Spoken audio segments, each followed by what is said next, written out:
जय राम जय जय राम श्री राम जय राम जय जय राम। बोलिए सियावर रामचंद्र महाराज की जय।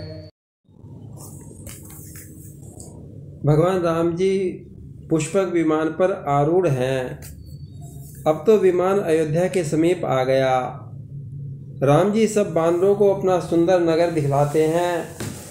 बोले, हे कपिराज सुग्रीव जी, हे अंगद, हे लंकापति विभीषण जी, सुनिए ये हमारी पावनपुरी अयोध्या है। सुन कपीश अंगद लंकेशा, पावनपुरी रुचिर यह देशा। राम जी बोले, देखो भाइयों, यद्यपि वेद पुराणों में बैकुंठ की बड़ी महिमा गाई गई है, किंतु अवधपुरी के समान तो वो भी मुझे प्रिय नहीं है। यह तो मेरी जन्मभूमि है। इसके उत्तर में पवित्र सरजू नदी बहती है। जन्म भूमि मम पुरी सुहामनी, उत्तर दिशि बह सरजू पामनी। राम जी बोले, मित्रों, यहाँ के निवासी में मुझे बहुत अच्छे लगते हैं। यह पुरी मेरा धाम प्रदान करती है। प्रभु की ऐसी वाणी सुनकर सब बानर अत्यंत हर्षित हो गए। कहने लगे, अयोध्या धन्य है, जिसकी महिमा का बखान प्रभु स्वयं कर रहे हैं। अतिशय प्रिय अतिशय मोहि यहाँ के वासी, मम धाम दापुरी सुख राशि। हर से सब कपि सुनि प्रभु बानी, धन्य अवध जो राम बखानी। नगरवासियों की भीड़ को देखकर पुष्पक विमान वहीं पृथ्वी पर उतर गया। प्रभु ने देखा कि भरत जी के साथ सारा अवध समाज खड़ा है। वामदेव, वशिष्ठ आदि मुनि श्रेष्ठों को देखकर राम जी ने अपना धनुष पृथ्वी पर रख दिया और भाई लक्ष्मण जी के सहित दौड़कर गुरु जी के चरणों में प्रणाम किया। सारे ब्राह्मण समाज की वंदना की।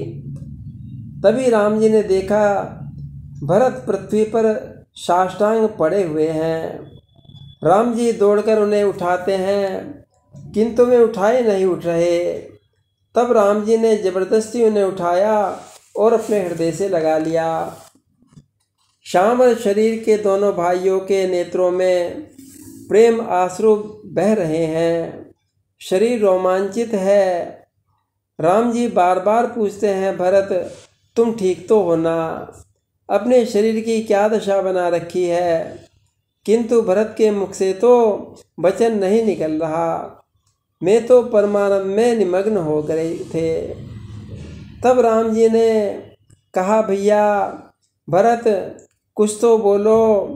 तब बड़ी मुश्किल से भरत बोले, भैया मैं तो विरह सागर में डूब रहा था। आपने कृपा करके मुझे दर्शन देकर मेरा हाथ पकड़कर बचा लिया। अब कुशल कौशल नाथ आरत जानि जन, दर्शन दिया बूढ़त विरह बारिश कृपा, निधान मोहि कर गही लिया।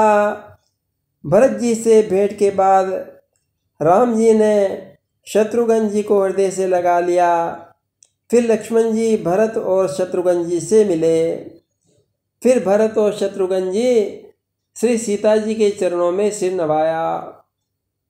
राम जी ने देखा अयोध्या के नगरवासी मिलने के लिए प्रेमातुर हो रहे हैं, तो उन्होंने खेल किया। तत्काल राम जी अनेकों रूपों में प्रकट हो गए और सबसे यथायोग्य मिले। क्षण मात्र में सबसे मिल भी गए और किसी को पता भी नहीं चला। अमित रूप प्रकटे ते ही काला, जथा जोग मिले सब ही कृपाला। कौशल्या आदि माताओं तो अपने लाडले राम को देखकर ऐसी दौड़ी मानो नई ब्याही हुई गायें अपने बछड़े को देखकर दौड़ पड़ती है। सभी माताओं को राम जी ने प्रणाम किया।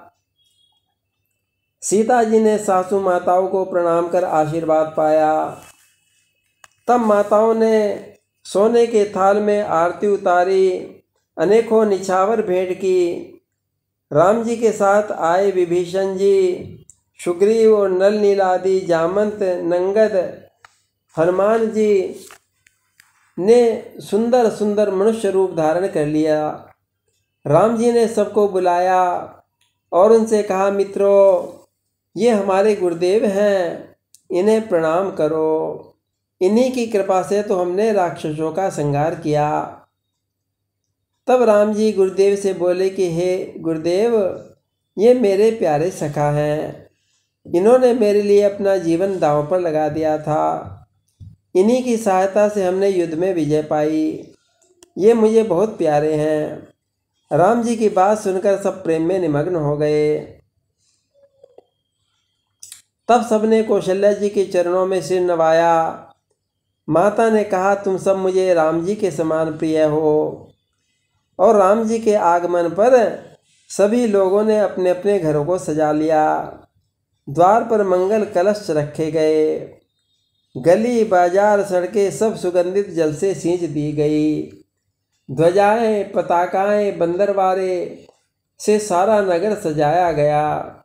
जगह जगह तोरण द्वार बनाए गए, चौक पुराए गए। नगर भर में ढोल नगाड़े, डंके, शहनाई बजने लगी। राम जी की सवारी निकल रही है। सुंदर रथों में श्री सीता जी, राम जी भाइयों के साथ विराजमान हैं। अगल बगल वानर मित्र विराजमान हैं। जगह जगह रथ को रुकवाकर आरती उतारी जा रही है। करहीं आरती, आरती हर के, रघुकुल कमल विपिन दिन करके। और सारे नगर में घूमती घामती राम जी की सवारी महलों में पहुंच गई। सबसे पहले राम जी कैकेयी के महल में गए, उन्हें खूब सम्मान देकर उनको सुखी किया। और फिर राम जी अपने महल में प्रवेश किया। बोलिए सियावर रामचंद्र महाराज की जय।